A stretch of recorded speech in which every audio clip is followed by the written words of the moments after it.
There's a little bit of a wobble in here. I'm going to leave that decision for a little later. Next up, this plug. I've already stripped a lot of the wire off. In fact, I think I need to strip just a little bit more.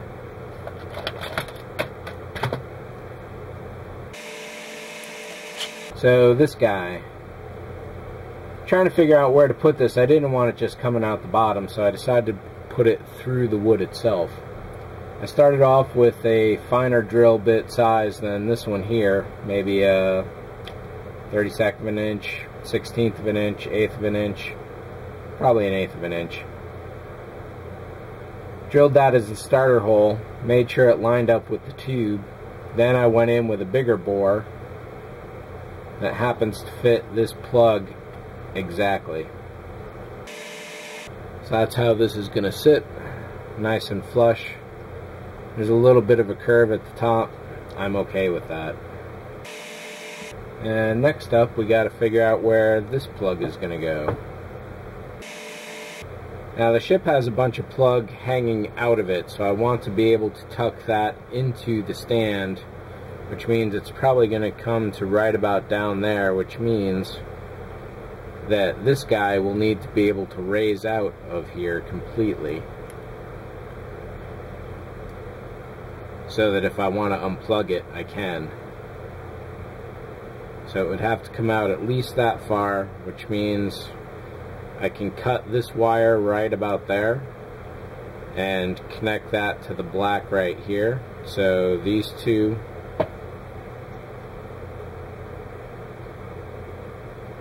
will get soldered right about there. Meanwhile, these guys, these are really nice and simple.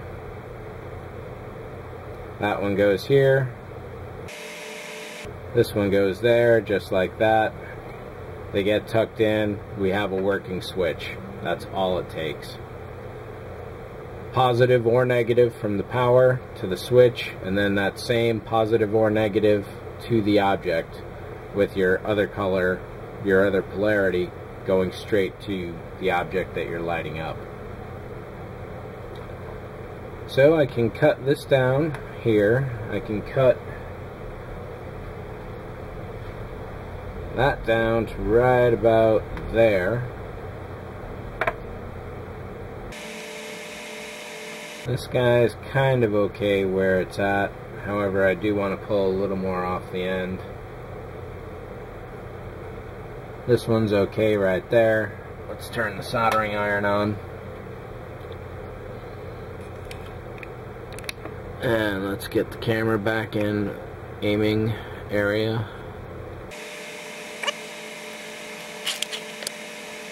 So one last time, well, this is definitely difficult to get out of here once it's in there. I've been using this point to kind of push it through.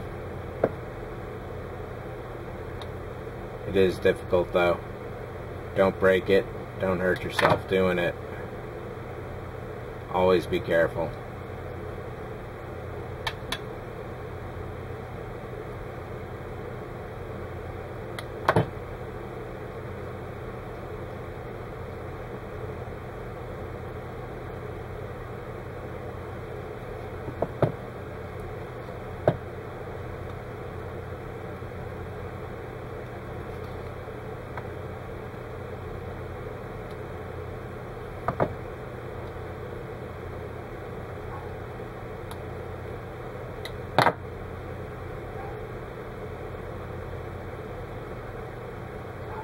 I do like to cut my leads longer than they need to be. That's definitely a sloppy habit. They only really need to be barely a little bit of a tip for your solder to connect. And yet, I'm always doing more. Needle nose pliers may help you out.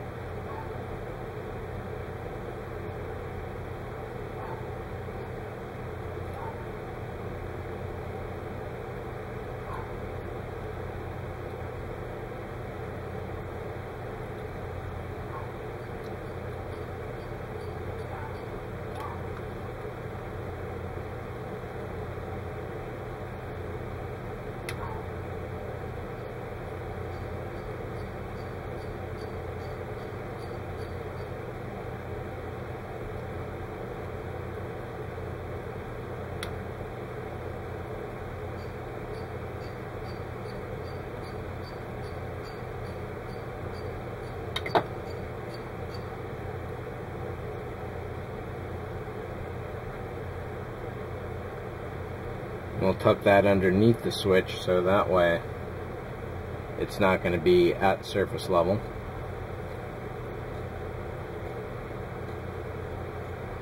Stick this guy back in here for the last time.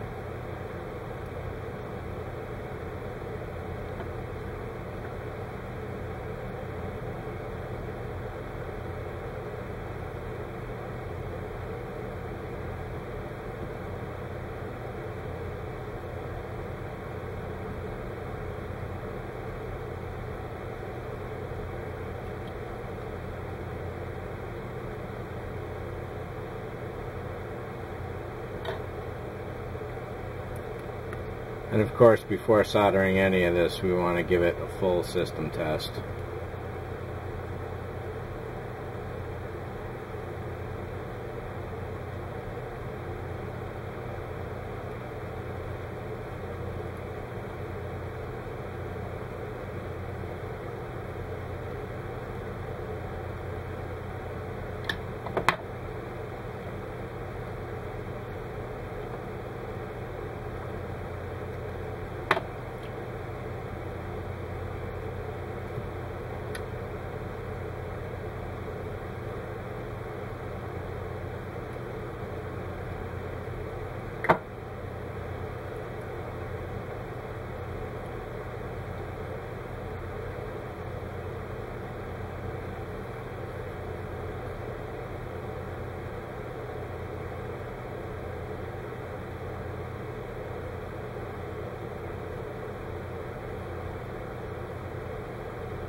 Now that I'm thinking of it, I want to throw just a little piece of heat shrink on this.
Alright, so let's get our pieces and test this out here a little bit.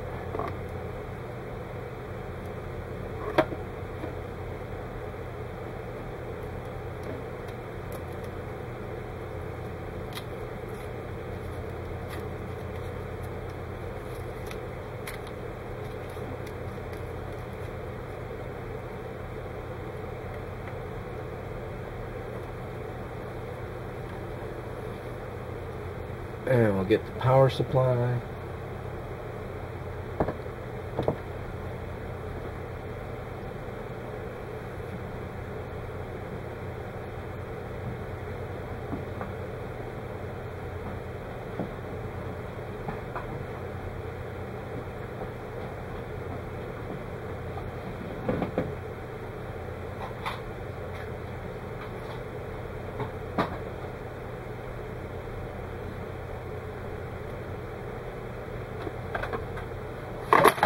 Oh, Jesus.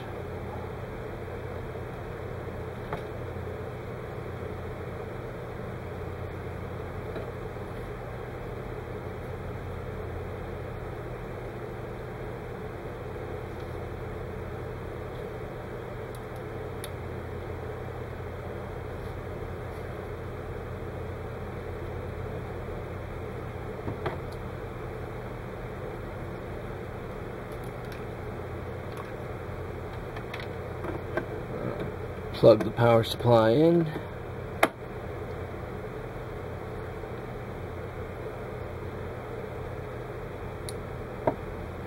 And it works.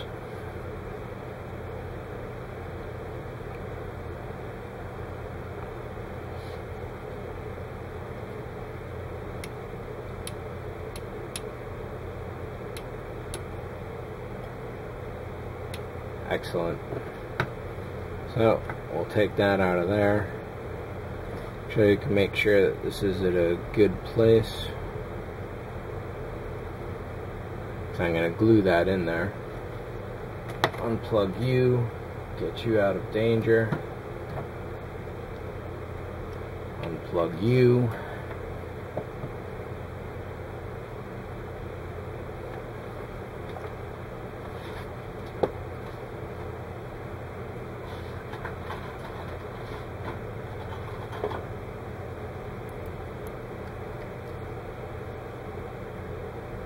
Very sure I like the plug right here, so we'll glue it into place.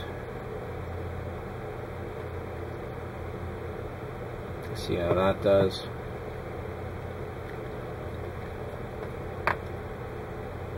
I'm now very sure about the soldering connection, so we'll solder this into place.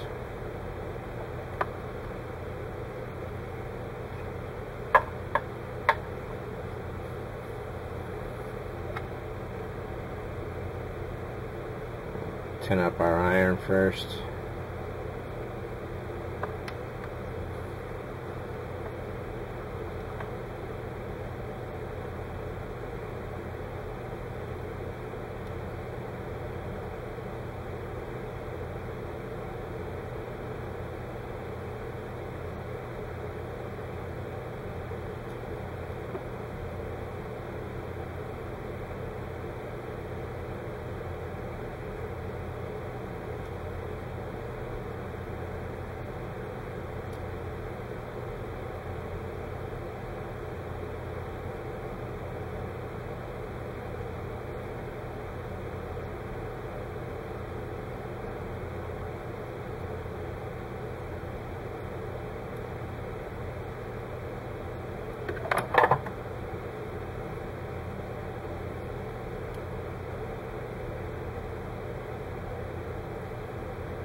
Now with the heat shrink over this, we don't have to worry about any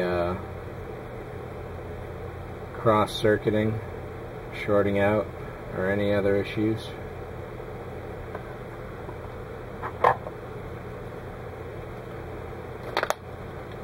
I'll water up my solder sponge here really quick.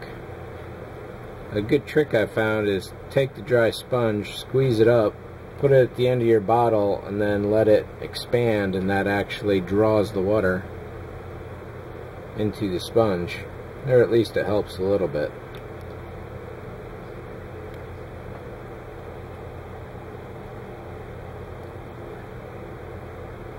But having a bottle of water around has definitely been really handy so far.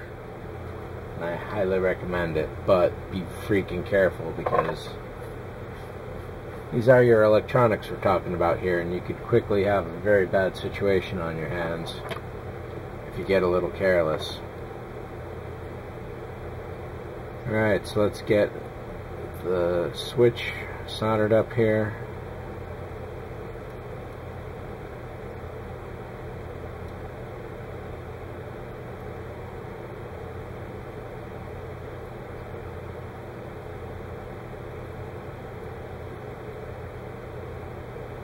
Being very thick metal, that's definitely going to be a little more difficult to solder than just plain old wires. Keep that in mind.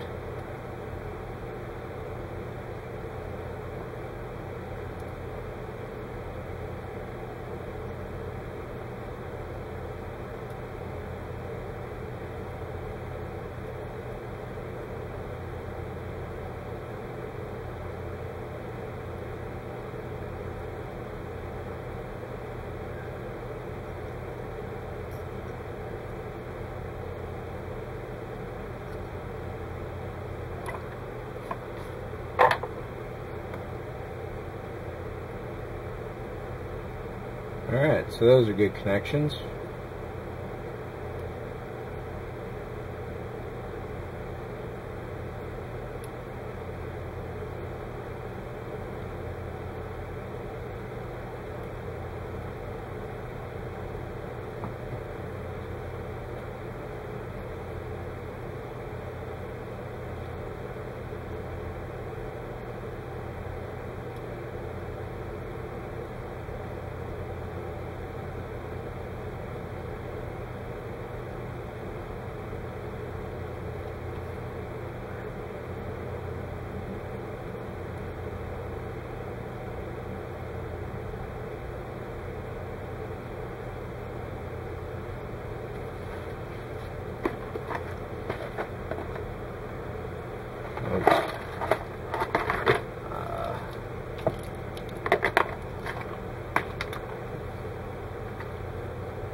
So like I was saying, I need a flat surface.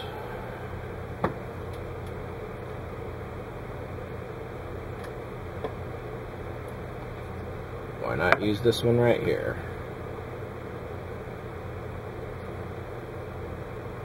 Alright, that's pretty much at bottom right there.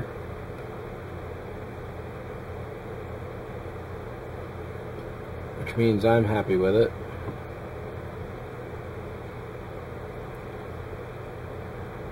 And again, we'll make sure that the notches are lined up really well. And what we'll do is run a couple beads of glue and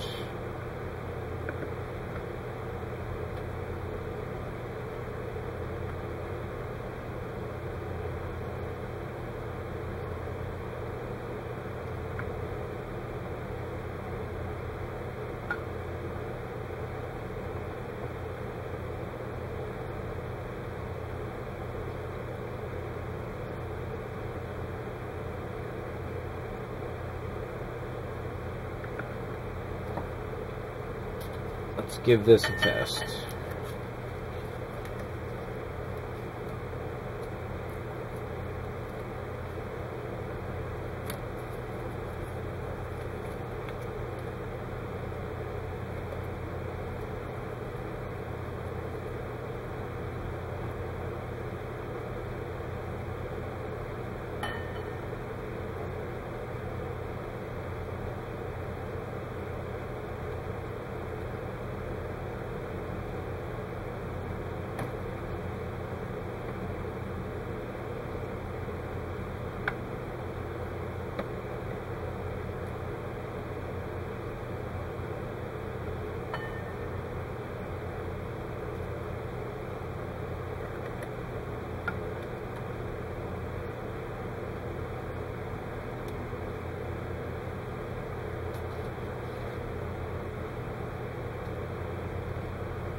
Alright, so not a big issue.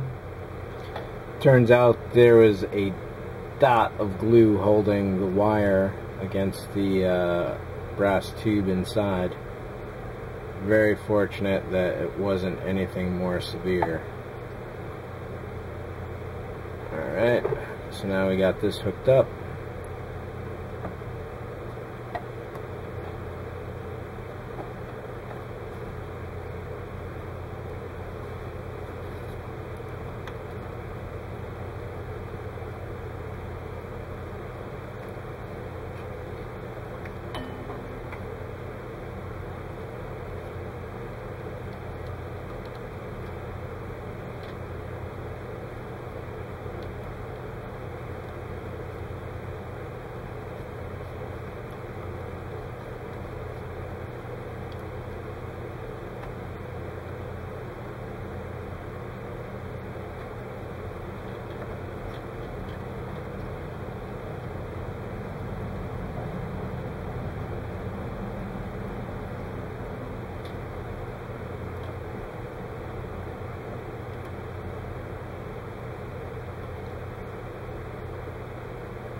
Hey buddy, Tholian here.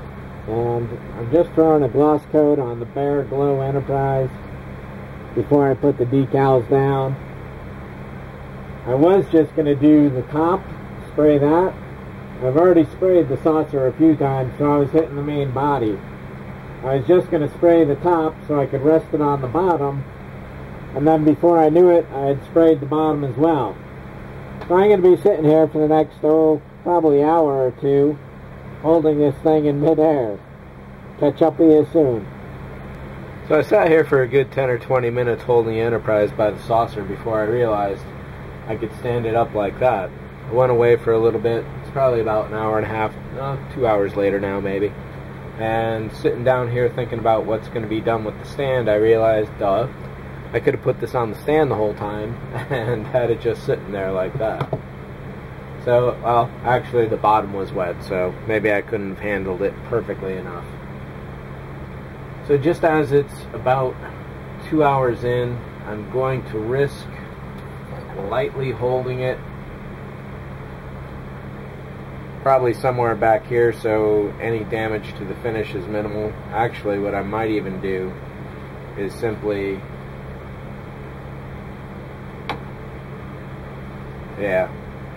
I need to respray the top, so basically I'm just going to respray the top. Though I think first there is a little bit of weirdness going on that I do want to sand down. This is 1500 grit.